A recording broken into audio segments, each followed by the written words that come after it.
बिहार में एनडीए से है, क्योंकि सत्ता में यही लोग हैं। नीतीश और भाजपा की सरकार है, और अगर इनको हटाना है, बदलाव चाहिए तो इनको हटाइए।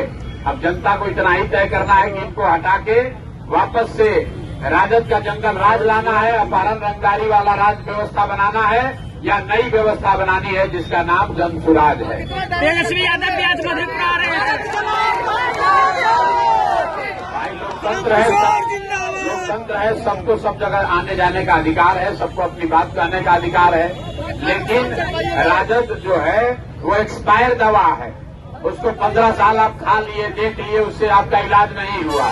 15 साल राजद की सरकार में बिहार में जंगल राज रहा, अपहरण रंगदारी, बिजली, पानी, सड़क सब बर्बाद।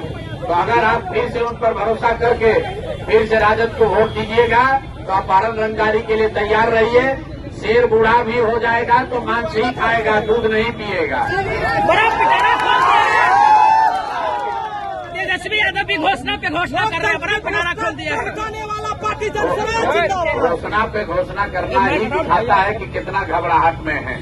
कल तेजस्वी यादव ने अपने घोषणा पत्र में जो बात कहा है कि बिहार में हर परिवार से एक आदमी को नौकरी दे देंगे, तो साथ में ही भी लिख के दे देंगे, बोले 20 महीना में दे देंगे, तो ये भी लिख के दे दें कि 20 महीना में अगर नहीं दे पाए तो बिना मांगे इस्तीफा दे देंगे। बिना मांगे इस्तीफा दे दो भाई।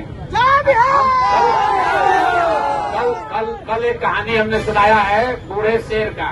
जब शेर बूढ़ा हो गया और शिकार करने की स्थिति में नहीं रहा तो सोने का कंगन लेकर बैठता है, और इस चक्कर में बैठता है इस सोच से कि कोई राहगीर चलता हुआ सोने के कंगन के लालच में आएगा तो हम उसको खाएंगे। तो तेजस्वी यादव राजद के लोग वही लालच दिखा रहे हैं कि बिहार की जनता उस लालच में फंसे, और फिर सरकार में आ जाए तो फिर अपना रंगदारी, अपहरण, लूट मार, हत्या चालू करें। अब किसी भी हालत में लोग राजद को जिताने वाले नहीं है, राजद की सरकार बनने वाली नहीं है। और मधेपुरा की जनता से ये आग्रह करना चाहेंगे, आपके जो विधायक हैं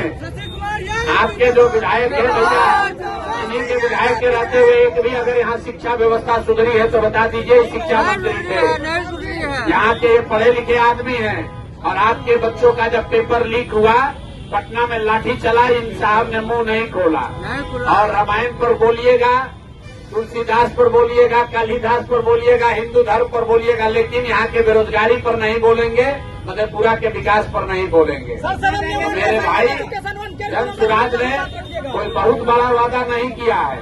एक चीज जरूर कहा है कि अगर आप स्कूल के बस्ता छाप पर बटन दबाइएगा, 14 को जन सुराज की व्यवस्था बनी, तो और कुछ हो या न हो, जो लोग छठ में अपने घर वापस आए हैं, वो अगर 14 को जन सुराज की व्यवस्था बनी तो अब उनको 10, 12, 15 हजार रुपए के रोजी रोजगार के लिए वापस नहीं जाना पड़ेगा।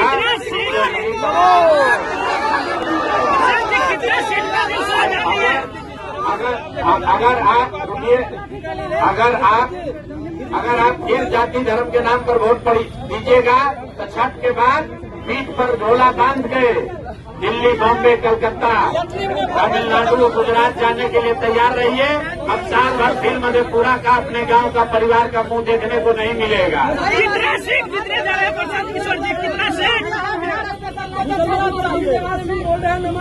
मेरे भाई, गुजरात में लाठी चले या महाराष्ट्र में गाली पड़े, तमिलनाडु में मार के भगाए या पंजाब में मार के भगाए, ये इसलिए है कि बिहार में रोजगार नहीं है।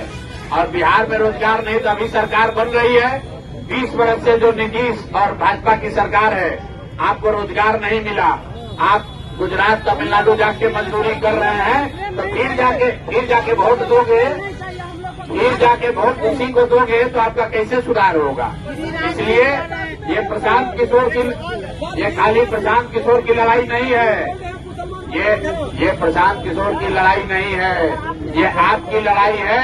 अगर अपने बच्चों के पीठ से मजदूरी का बोरा हटाना चाहते हो तो स्कूल का बस्ता पकड़ाइए। बिना पढ़ाई के कोई उपाय नहीं है, और नहीं तो नेता सब जाति धर्म में बांट कर आपसे वोट लेता रहेगा। नेता का लड़का हेलीकॉप्टर पर चलेगा और आपका लड़का रोड पर चलेगा, उसके पैर में चप्पल भी नहीं होगा।